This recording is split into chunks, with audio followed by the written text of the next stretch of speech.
Hello guys, আসসালামু আলাইকুম। আপনারা সবাই কেমন আছেন? আশা করি ভালো আছেন। আমি এখানে নিয়ে নিলাম আমড়ার টক খেতে আমার হাজব্যান্ড অনেক পছন্দ করে। এর জন্য আমড়াগুলান আমি এখানে সুন্দর করে কুটে নিলাম, ধুয়ে পরিষ্কার করে নিলাম। দিয়ে এখানে আমি হলুদ গুঁড়া আর আমড়াটা আমি প্রেশার কুকারে দিলাম, যত ঝটপট তৈরি হয়, শীষ দিলে তাড়াতাড়ি সিদ্ধ হয়ে যায়। এর জন্য আমি সময় কম, এর জন্য আমি এখানে হলুদ, মরিচ, লবণ অ্যাড করে দিলাম। এখানে আমি কিছু পানি দিয়ে দিব। দিয়ে এটাকে আমি সুন্দর করে মিক্সড করে আমি এখানে একটু বাটা মশলা দিয়ে দিলাম।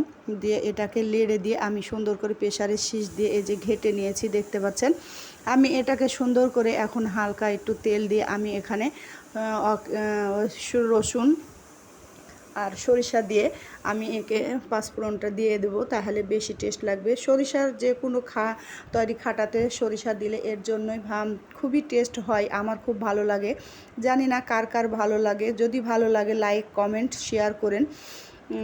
টকটা বাসায় তৈরি করে খাবেন, দেখবেন এত টেস্টি। আমার মেয়ে, আমার হাজব্যান্ড অনেক পছন্দ করে। এর জন্যই আমি এই টকটা মাঝে মাঝে তৈরি করি। আর বিশেষ করে সব ধরনের টকই তৈরি করা হয়।